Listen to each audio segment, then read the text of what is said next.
Get the cash flow you need with an APP cash advance from CCGA. Pay expenses, make upgrades, perform maintenance, and more with interest-free and low-interest financing. Visit ccga.ca. Cash advances are made under the Government of Canada's Advance Payments Program. It's time for RealAg Radio on Rural Radio Channel 147 on Sirius XM.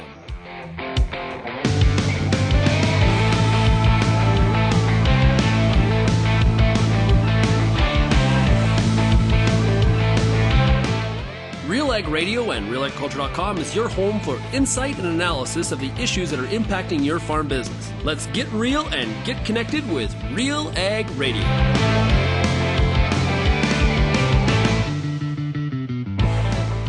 Welcome to RealAg Radio here on Rural Radio 147 Sirius XM. Sean Haney, your host here on this Tuesday edition of the show.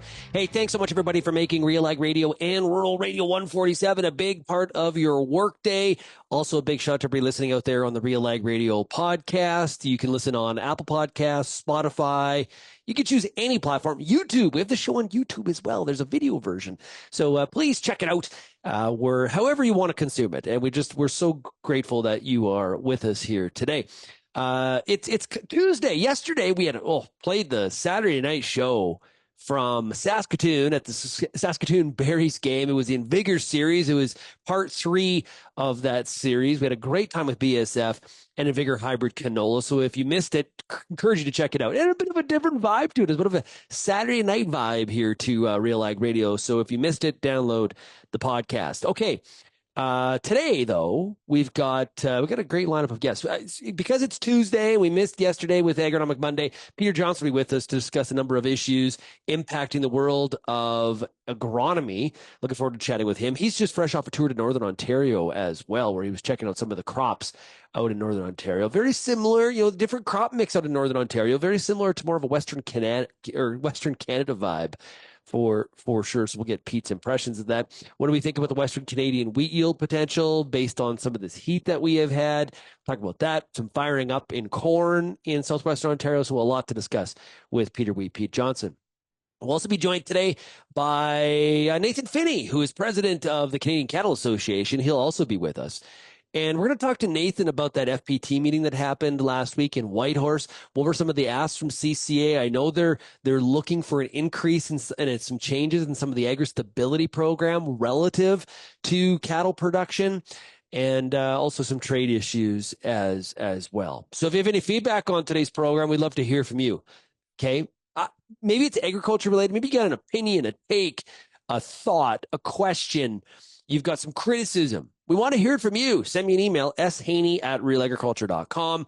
You can also find us across all the different social media platforms as Real Agriculture, or you can also call the Real Ag feedback line. That's a great way to get hold of us as well. You call this number and you press the number 3 and you leave me a voicemail. That number is 855-776-6147. Maybe you got a take on what's going on with the Blue Jays. I got to listen. People are freaking out. Wait a minute. We're unloading. What's going on? We're getting rid of our... Well, yeah, because we're not good enough, everybody. You've been whining and complaining that we're not good enough.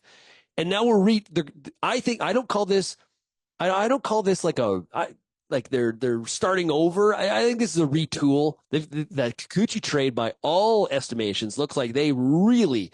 The grade I've seen on that is an A-. So I think they really got a good haul for Kikuchi. So let's see. I know people are down on it, but they weren't good enough. Couldn't make the wild. They were out of the wild card, and too many teams between them and making the wild card. So just be happy they're doing something and not playing around the edges. I think I don't get the Danny Jansen trade. I don't get that one. He's only hitting 212 with a 650 OPS. Not good enough. But also you moved Moreno last year. So that doesn't. Now we're left with Kirk. We'll see how that goes. They hopefully got a plan that we're still to develop on that one. Okay, so enough baseball talk. We better get to the farming and the agriculture, right? Okay, so let's take a break, and when we come back, we've got Peter Johnson be with us right after this. We are joined right now by the Canadian consultant for Helena, Patrick Langell. Helena is a leading company that delivers formulation technology into the ag industry across the U.S., and a number of those work excellently up here in Canada. Why do you get excited about research? Probably 50 years there's been data out there that has proven that good humic product can have an excellent return on investment. Research delivers that to almost anybody who grows a crop and adds it into their fertilizer blend the year of application. All across Canada, we have these different types of soils and fits into almost any different application you can come across. And if we can increase the amount of nutrients, then you just have a much higher quality product that you're able to grow that season. Yeah. These biostimulants can be used to take your nutrient use efficiency. Adding in the right biostimulants such as Resurge can bump that from 40 to 60, perhaps up to 50 to 80, making that investment much more valuable. So you can find out more by going to helenaagra.com. The Pulse School on RealAgriculture.com has everything you need to get your crop off to a great start and a strong finish. Whether you're growing chickpeas, faba beans, lentils, or peas, you'll get all the latest and best agronomic information at PulseSchool.com. A library of top-notch agronomy videos from industry experts available on demand at your fingertips. Visit the Pulse School, brought to you by BASF on RealAgriculture.com. And welcome back to RealAg Radio. We're joined right now by the president of the Canadian Cattle Association. It is Nathan Phinney. Hey, Nathan, how's it going? Good, Sean. How are you?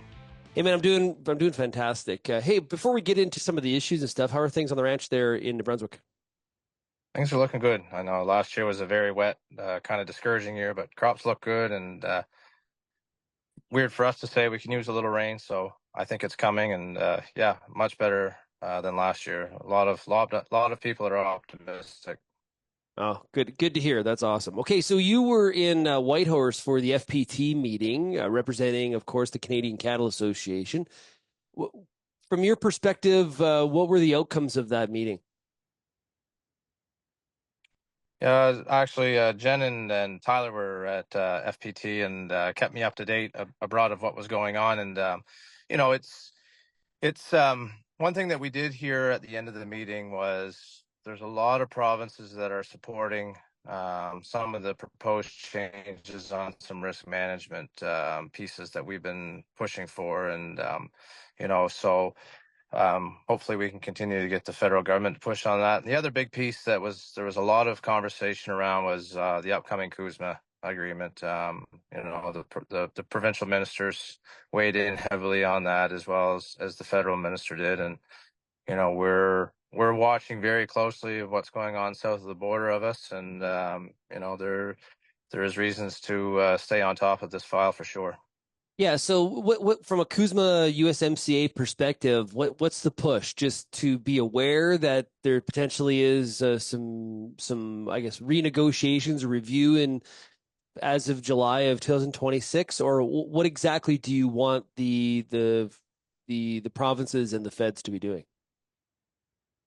I think we need to continue to work on our relationship building with all different groups and parties, whether it be governing states, senators, members of Congress. I think, when we get into these negotiations, and we've heard, Trump's platform of what he's talking about, tariff rates possibly going forward, and then we had the Democrats kind of putting in a voluntary product to U.S. and some of their trade policy of Buy America.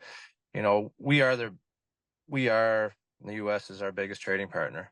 So, I think it's very valuable to get ahead of this cart per se, and make sure that these relationships are fundamentally sound, and hopefully we can have a smooth transition. And ultimately our goal is to ensure that beef remains able to move in back and forth between our two states without any political interference.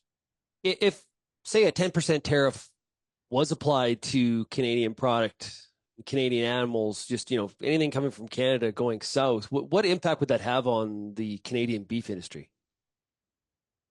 I mean, it'd be catastrophic to be quite frank. I mean, 70% of our trade is with the U.S. So, it's part of our goal to ensure that doesn't fall into cattle and beef production. And, we're going to really focus on that in the next year and a half to ensure that the points are well positioned why we have the world's largest integrated live cattle system in North America. And, when we're tasked to feed the world and be an economic driver, which we are, we need to continue to ensure that we don't have barriers in place that point one product over the other. Nathan, you mentioned business risk management programs. Where are we at with some of the work that CCA has been doing around agri-stability and trying to make it a little bit more conducive to livestock producers?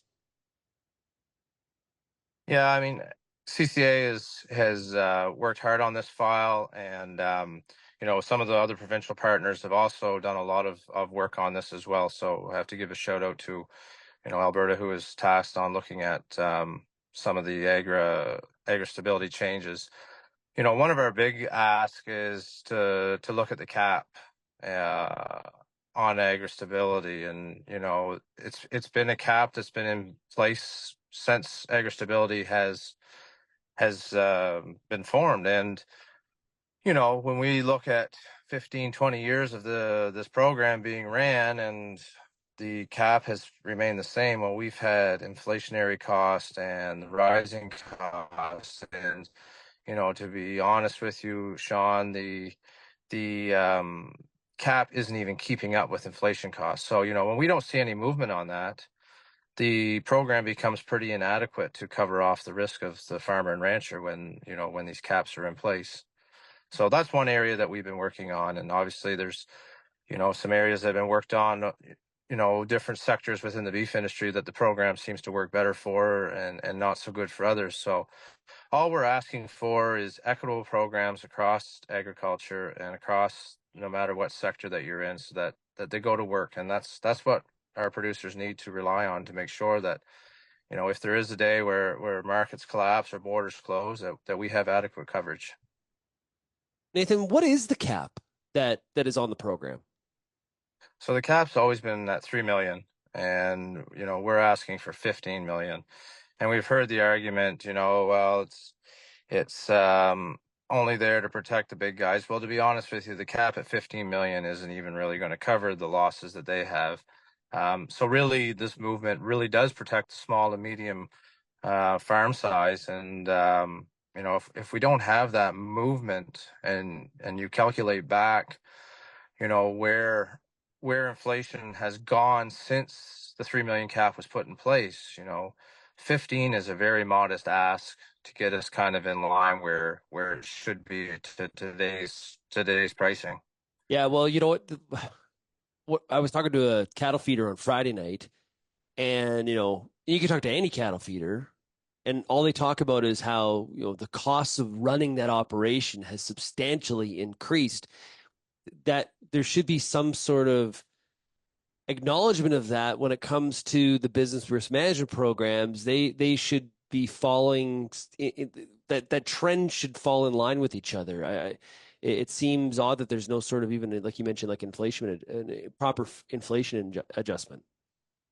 Yeah, and again, we got really good feedback coming at FPT from the provincial ag ministers, and I think the ball is going to land in the Fed's court to move on this. And realistically, we can't wait for another 5-year cap cycle for this change to come in place. So there's a lot of work that needs to be done, and it can be done, I think, in a timely fashion sooner rather than later. Because if we wait another, 4 years, 5 years into a new cap phase, it's going to put us that much further behind.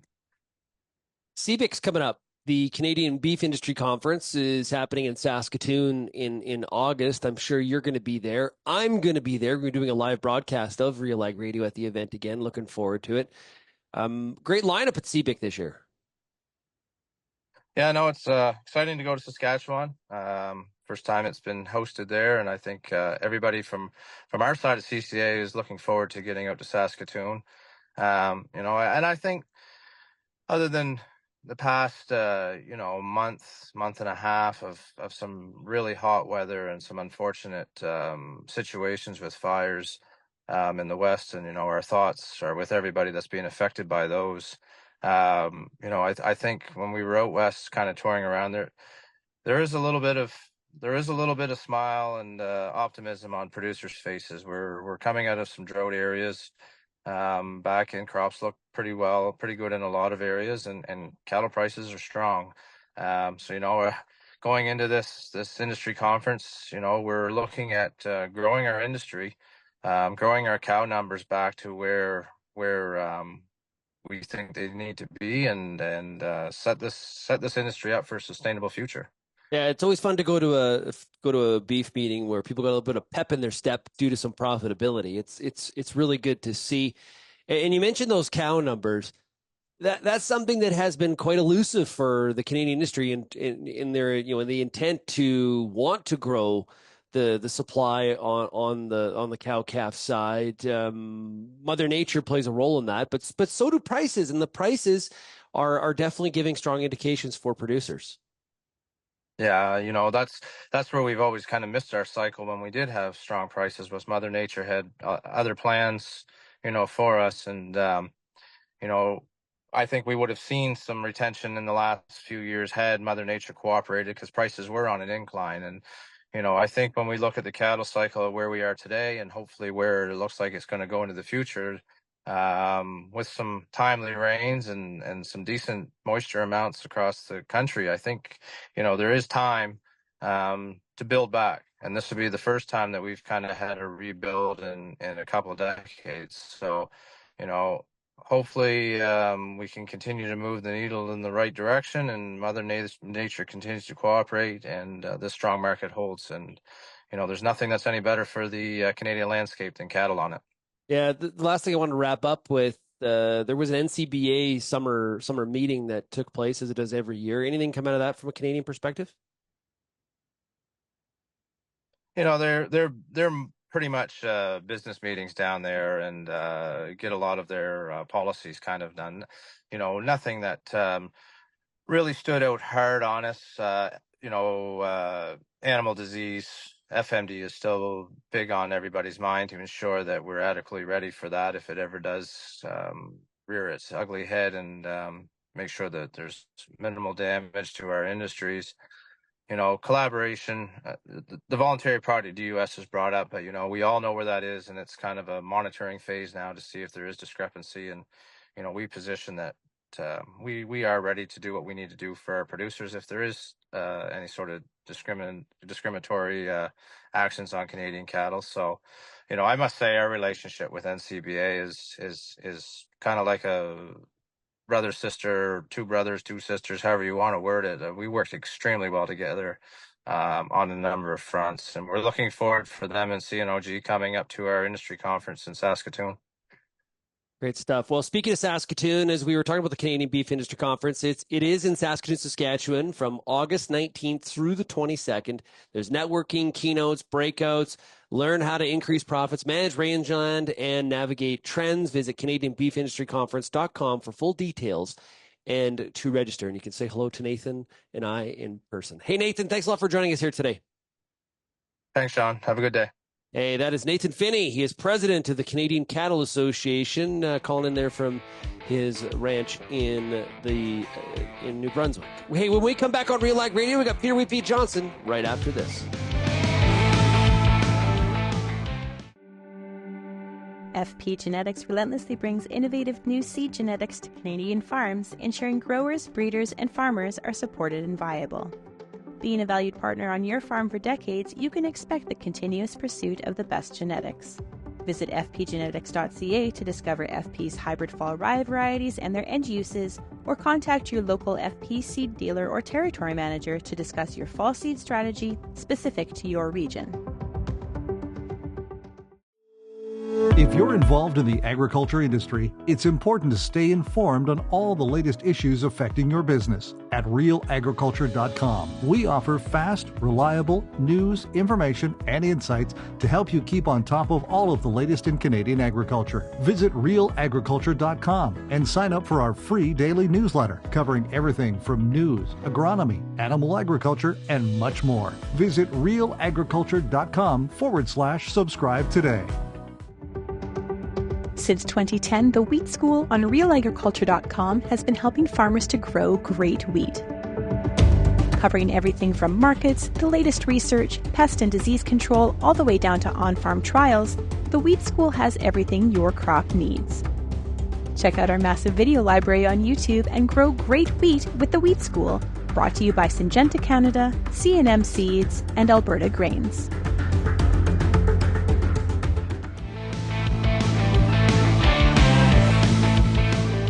Welcome back to RealAg Radio. Hey, maximize your yields while spreading out your workload with the earliest maturing winter cereal from KWS Seeds. Visit kws.com/ca to see how our hybrid rye varieties can work for you.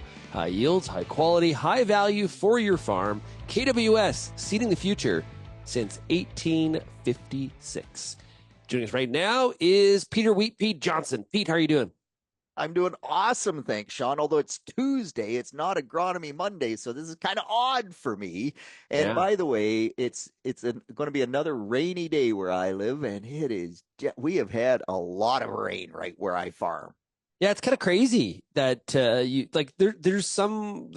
saw on, I think it was Twitter, where like somewhere in Ontario got like 2 to 4 inches yesterday. Yeah, so Thamesville yesterday got another 4 inches. My wheat stubble is once again underwater at Lucan. We only got about an inch at Lucan yesterday, but a thunderstorm came super fast, and the ground is just saturated. Where it's wet, Sean, nothing's happy. The beans are yellow and dying and root rot, and the corn is firing up and variable, and it just, where there is too much water, there is too much water. And where it's dry, they are crying for rain. And those two areas are not all that far apart. It's crazy. But yeah, 4 inches more, and they needed 0. And where they have 0, they are getting 0. And I don't know, the weather models here today are looking like it's going to keep that way. The dry area is going to stay dry, and the wet area is just going to get wetter. Yeah, and like here, I was in Winnipeg yesterday, and there was a big kind of a thunder shower that rolled through. We could really use some of those here in southern Alberta, I would say, as you know, harvest is really about to begin here. It's getting very, very close, especially on the early barley. Yeah, if you're at harvest, you're past needing the rainfall. Yeah, the canola could use some though. The canola for sure. Yeah, the later crops for sure. I was in Emo on Friday and Saturday, and Rainy River, so that Rainy River district, and they were cutting ruts, baling hay. They are so wet. The crops were late planted. There's corn there. They're hoping to make grain.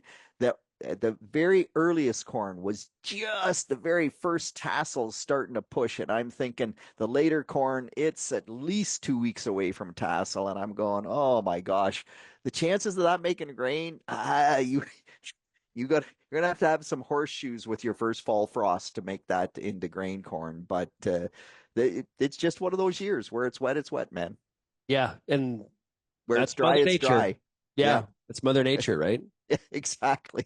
It's like on the weekend you did a big trip up to Northern Ontario. What did you see up there? Yeah, so it's an amazing area, Sean, and so there's a big, when you say Northern Ontario, there's many different districts of Northern Ontario. Okay, so I got to be a little bit careful. There's different areas at Matheson and at Verner and at the Rainy River district. But man, Rainy River, Sean, if I wanted to farm and I was a young man, you would have to consider moving to that area because there is tremendous potential. The number that someone kind of mentioned was that there was 250,000 hectares of underdeveloped agricultural land in that district. So that's like 625,000 acres, and some of it is flat and beautiful and needs tile drainage. Man, that it's called Rainy River for a reason. They do tend to be a wet environment. But if you could tile it, and of course outlet is an issue sometimes too. It's interesting, but where you have outlet, you get it tiled. Some of the soybean crops up there, there were soybeans that we looked at R4. So the pods at the upper nodes were fully developed, and they were kind of between my knee and my thigh. And I'm looking at those soybeans saying, dang, I wish my soybeans looked that good. So there is some real potential, but it takes some investment. But man, there's land for sale up there at much less than in Southwestern Ontario. Let me tell you, like way less. And even after you paid for the tile drainage, I think there's tremendous potential up there if a young man wanted to get, or young lady, young person wanted to get into agriculture. Absolutely. It kind of reminds me of the rush to the peace. As the peace region in Alberta was really opening up and people saw an opportunity there, same sort of questions, families making the same, having the same sort of discussions. Okay, difficult for us to expand our land base where we are. Relatively speaking, land's expensive, or we view it as expensive. Land's much cheaper in this other region. Do we want to go afar and either, move our entire farm, or like some people did, do we want to expand our farm where we have a farm here and a farm there? Maybe it's an opportunity for another one of the kids, but it comes with challenges. It's not all, it's not just all gold at the end of that rainbow for sure. I could think of several families that went and came back, actually. That does happen. It reminds me of going back to the early 1900s, the Phinney family, my family. They were farming in Montana and decided to come to Canada, and then came here and then went back to Montana and then came back here, obviously, and stayed here due to the irrigation district and stuff like that. So it's really kind of fascinating how these opportunities open up. Same, think about Brazil and the opportunity there for new land, and probably some of the same discussions are happening amongst families in Brazil. It's pretty cool. It's that new opportunity in our industry. Yeah, absolutely. And so, Sean, there are farmers in Ontario, Southwestern Ontario, that are farming in Brazil now as well, or in Uruguay. Like there's certainly opportunities in South America, and the challenge always is,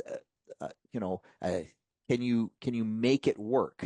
And farming in Southwestern Ontario and in Brazil, though the seasons are enough offset that maybe you can do that at some level, but farming in Southwestern Ontario and farming in Northern Ontario or Northwestern Ontario, whichever area you choose, that gets a little tougher because the seasons kind of pile on top of each other to a large extent. And different crops, right? You in Northern Ontario, you'd be more in line with a Western Canadian rotation than you would be a Southwestern Ontario rotation. Yeah, absolutely. Although, having said that, we keep growing corn and soybeans farther and farther and farther north because the seasons are getting longer and the genetics in the short season areas are getting better. So as I said, I was in the Rainy River district. They had soybeans that made me drool. Their corn looked more like North Dakota corn, just thinner stalks, not as well canopied. It wasn't a good corn year for them, but last year they had corn run 165 bushel per acre. It's pretty respectable good corn, Sean. Like, man, it's not that many years ago. If I got 165 bushel corn in Southwestern Ontario, I thought that was pretty outstanding. Yeah, you're Pete, on your farm, you're still not getting 165 bushel corn. Oh, on a good year, Sean. On a good year, give me. I'm just making fun of you. I know. Yeah. If it was a young Pete Johnson, that's a while ago. But if it was a young Pete Johnson, is that a move that you would consider? Yeah, so absolutely. Although the problem is with the young Pete Johnson, like my love is extension, right? So my first love, I love agriculture. You got to have people to do extension, Pete. Yeah. Well, we did on Saturday, we did a crop tour, and man, I was on the crop tour, and I was not necessarily there as the resident agronomist from Real Agriculture. I was just there because I was there and part of the tour. But man, I was doing so much agronomy, and they were hungry for it. Like we were staging soybeans, and the one grower said, "Dang, I sprayed soybeans with a fungicide this morning. I think I was too late. We should have been there earlier." So there's lots of opportunity, but you're right. There's the other part of it, though, is they all work together.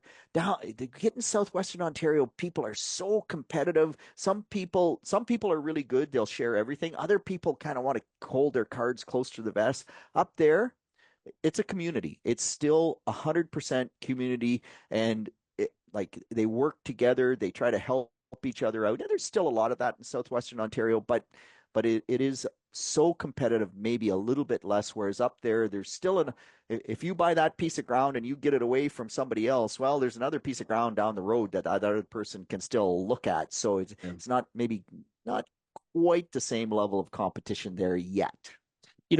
Europeans came to North America. There was the pioneers, and trying to find, land, this promise of, land, right? So this is just history in some ways kind of different. We're not going across on a stagecoach, but it's kind of a similar sort of thing, trying to find that new opportunity for someone's family business, right? And that's pretty cool stuff. Curious, I've asked this question to the audience before in terms of, hey, if you could farm anywhere, where would it be? If you could go back in time, where would be a spot where you would have loved to have farmed? And you can't say where you are, because it's a great spot. Lucan, Ontario is fantastic. But if Pete could have planted his flag and had the challenge of farming somewhere, where would it have been?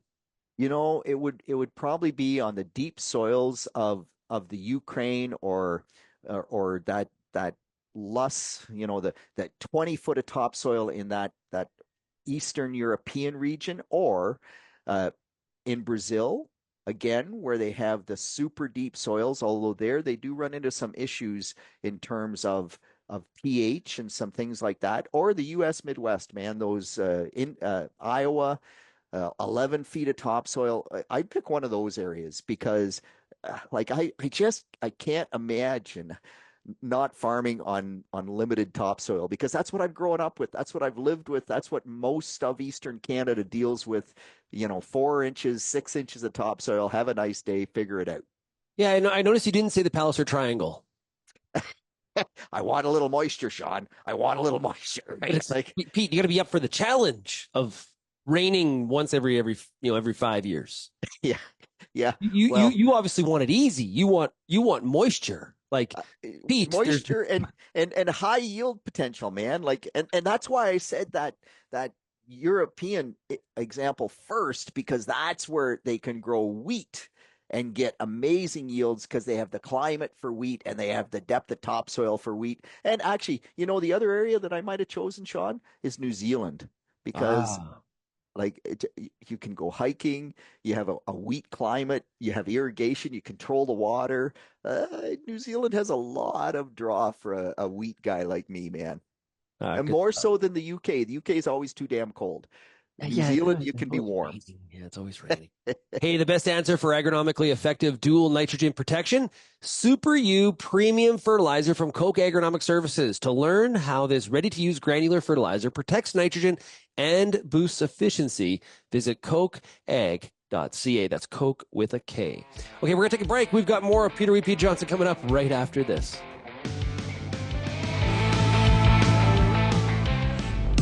I'm Lindsay Smith from RealAgriculture.com. Join me Monday nights for The Agronomist, a 1-hour live and interactive show broadcast across YouTube, Facebook, and X. Monday nights at 8 p.m. Eastern, I host expert agronomists from all over the country to give you answers to some of the toughest agronomic questions. Join us live or catch the replay Tuesday morning. That's The Agronomist with me, Lindsay Smith, Monday nights live at 8 p.m. Eastern. RealAg Radio is Canada's only daily radio show focused on agriculture. Get expert advice on Agronomic Monday. Tuesdays and Wednesdays will cover a broad range of issues. Thursday we'll hear from farmers across the country on the Farmer Rapid Fire. And we'll wrap things up Fridays with the RealAg Issues panel with Kelvin Hepner and Lindsay Smith. Join us Monday through Friday at 4:30 Eastern. And don't forget about the replay at 7 in the morning on Rural Radio 147, Sirius XM.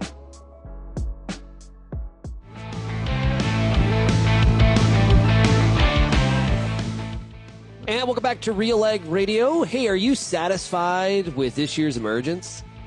I don't know. You probably should you need to evaluate it and put some thinking to it. Make it even better with Vatterstad's line of seeding and planting equipment, including SeedHawk air seeders and precision delivery air carts, or the Tempo high-speed planter, featuring unmatched precision and all conditions.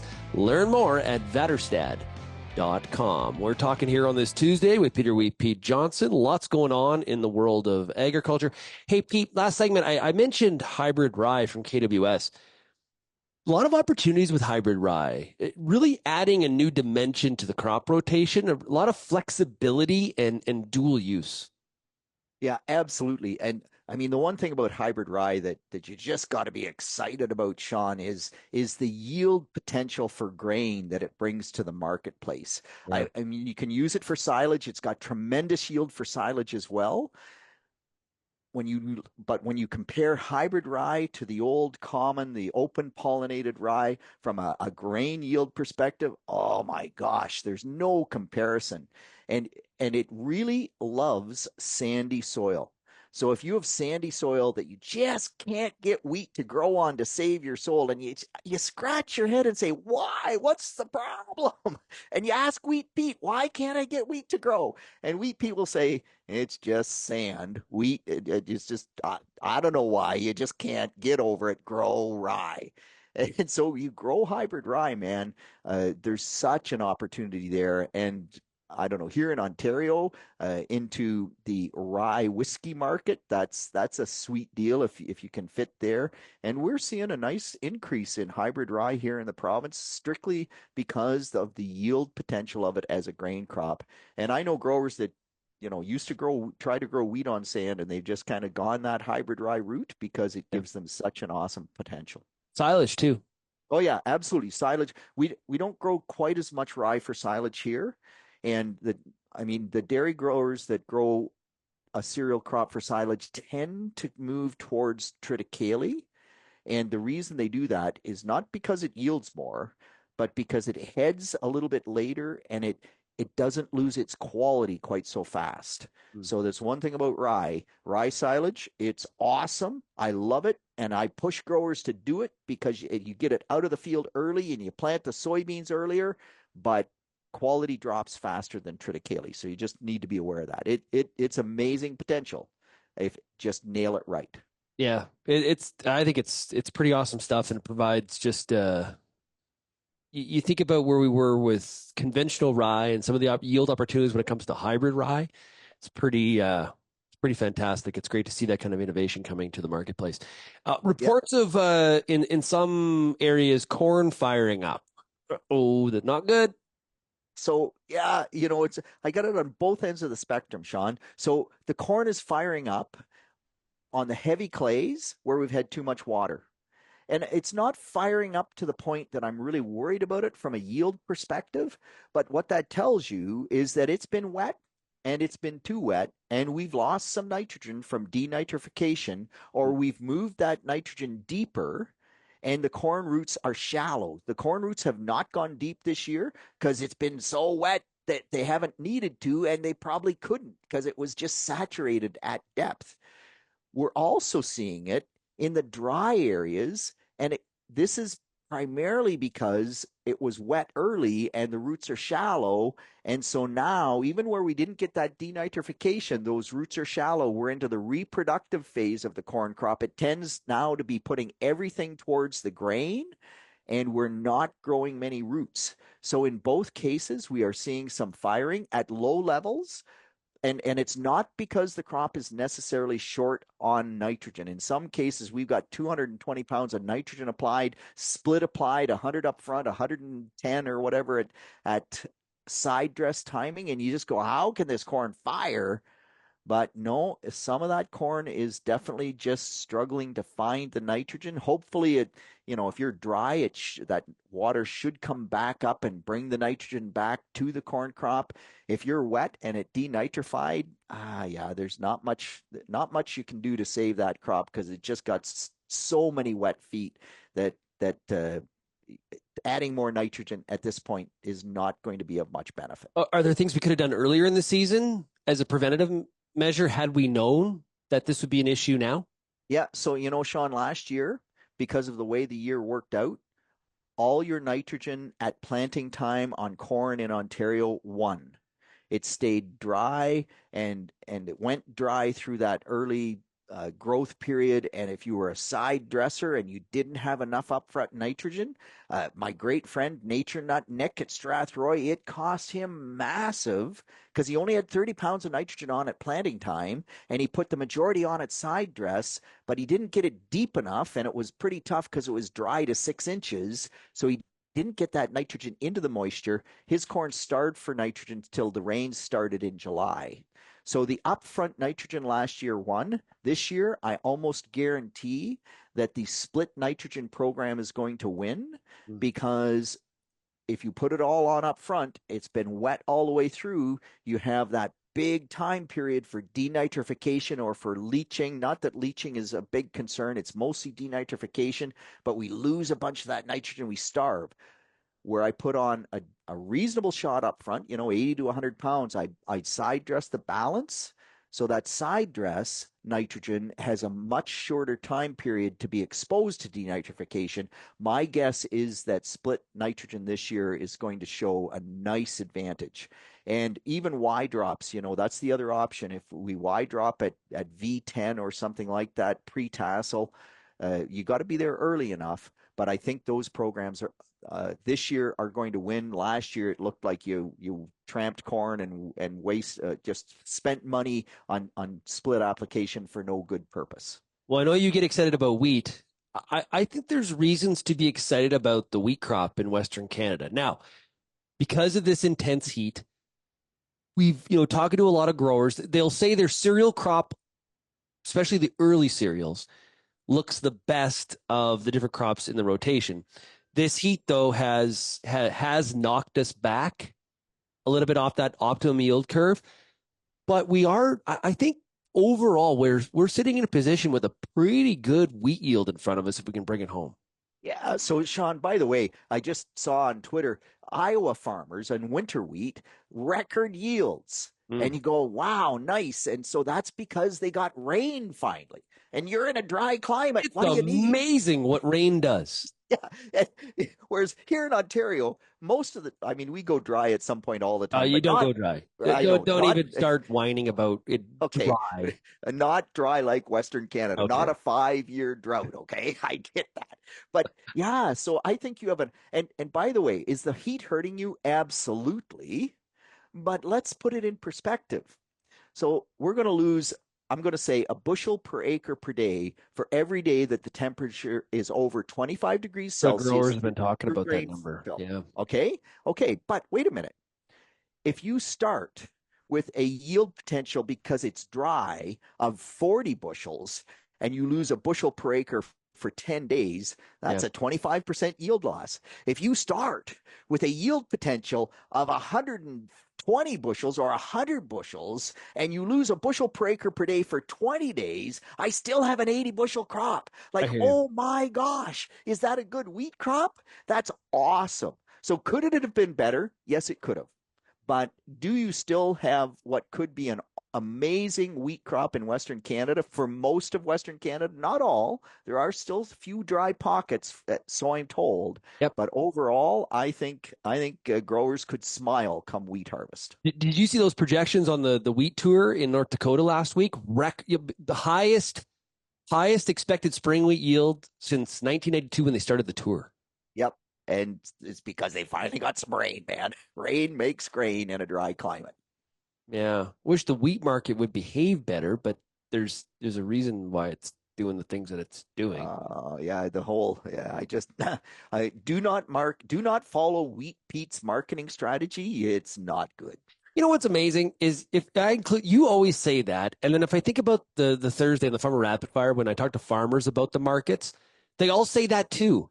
So basically, don't listen to any farmers about marketing. I think it's sort of, obviously people say it in jest, but the reality is that it has been difficult to market your crop in these conditions. You look back the last 6-9 months for sure.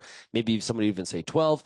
Some real challenges out there to try to take advantage and when to make the decision. It's been difficult and it's tough, and we work so hard in the field to bring that crop, get it onto the farm, get it into the bin, and then it's this time where we can, some of that hard work can be for naught if we don't properly market. So you got to pay attention to that too. At the same time, I think that's a bit, and I think a lot of farmers are doing this, but not all, is thinking about the marketing side while we're also growing it. It's not like a baseball season where it's like in season, off season. It can't work that way. So I don't know.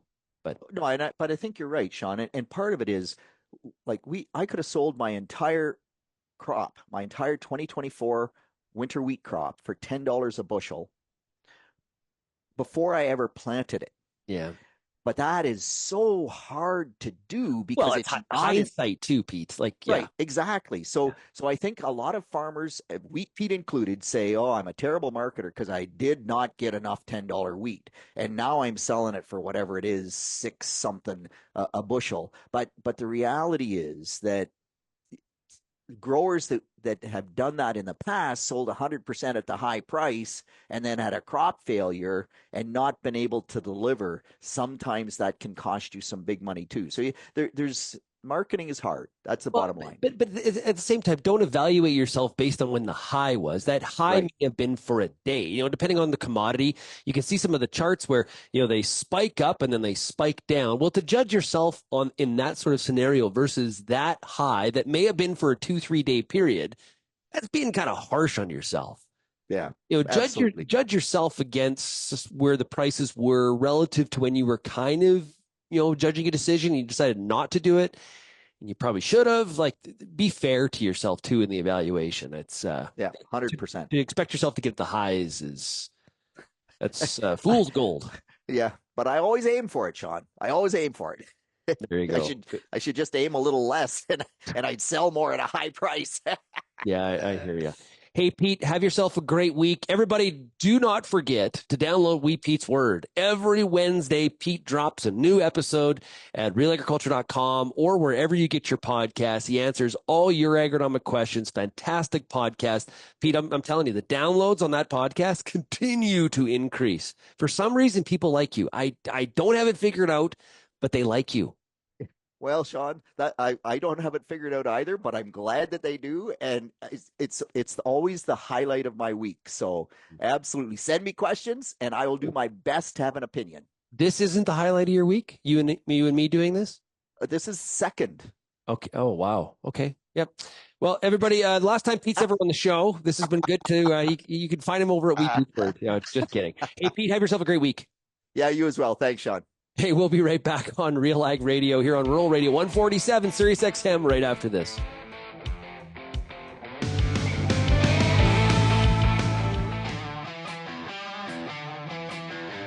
Advanced canola trait technology is here. And it's soon to be the talk of the town.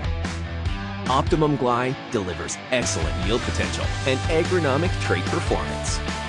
Improved crop safety, enhanced weed control, and a wider window of application. You're going to want to see this. Learn more at OptimumGlide.ca.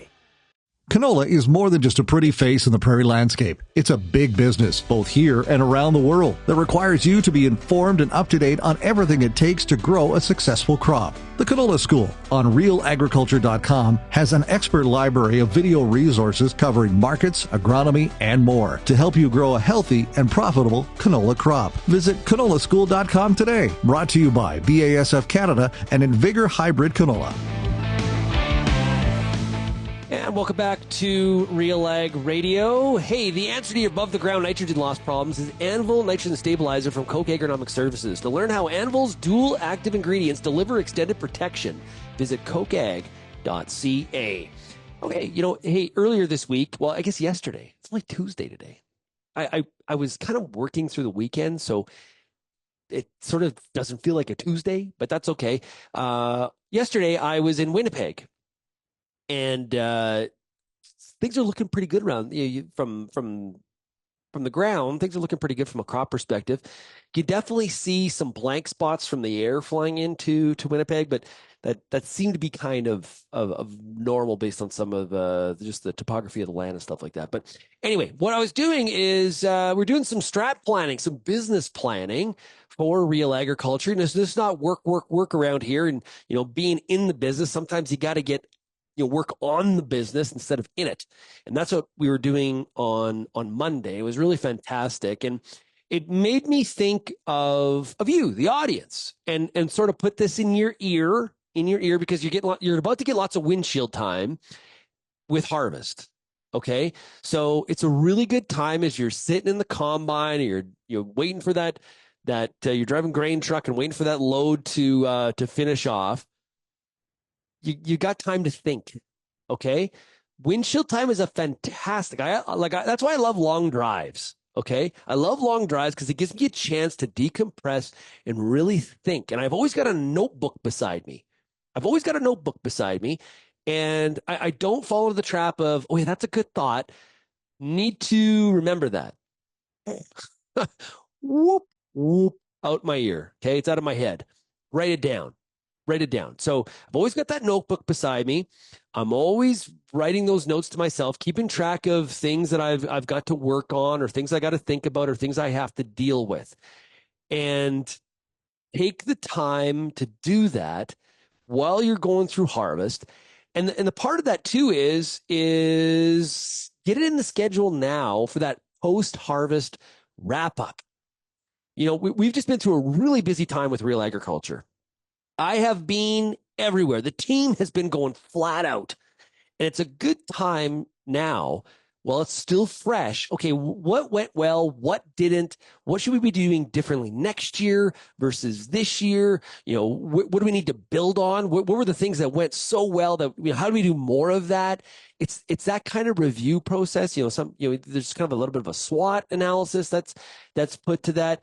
And what does the next, 3 months, 6 months, a year, and you can even extend it if you're really into it, like a 3-year. What are some of the things we need to do the same or differently to get to some of those goals that we're chasing as a farm business? That's kind of what we did on Monday as a team. And I encourage you to consider doing that on your farm as well. I know sometimes well, you know what? Listen, it doesn't matter what our goals are. Mother Nature decides. Okay. Yeah. Mother Nature is a factor, but she doesn't totally decide. You play a role in some of your outcomes as well as a producer. So encourage you to keep that notebook and get that planning time, that strat planning, business planning time where you're working on your business, not in it, into the schedule. That's my preaching here for the day from a business perspective. Encourage you to do that. Hey, it's interesting in Ontario. There was some big news from Agriculture Minister Flack. He mentioned 2 things related to the cattle industry. We're talking to Nathan Phinney from CCA earlier. Expansion of the feeder cattle loan program. It's going to go from $240 million to $500 million for feeder associations. And they're doubling the amount that you can access under a loan at one time. And they've also put $2 million over 4 years to the Ontario Beef Product Development Program as well. That's to fund trips for outbound, people visiting markets, also groups coming to Ontario. So some good news there from a beef perspective in Ontario. We're going to try to talk to Minister Flack on the show tomorrow if we can put the schedules together. Hey, thanks everybody for joining us here today on RealAg Radio. If you have any feedback, send me an email, shaney@realagriculture.com, or of course, call that RealAg feedback line, 855-776-6147. Thanks everybody for getting real and getting connected with RealAg Radio, and we'll chat again tomorrow. Cheers, everybody. Get flexible farm financing with an APP cash advance from CCGA. Save on interest costs and sell when the time and price are best for you. Visit ccga.ca to learn more. Cash advances are made under the Government of Canada's Advanced Payments Program.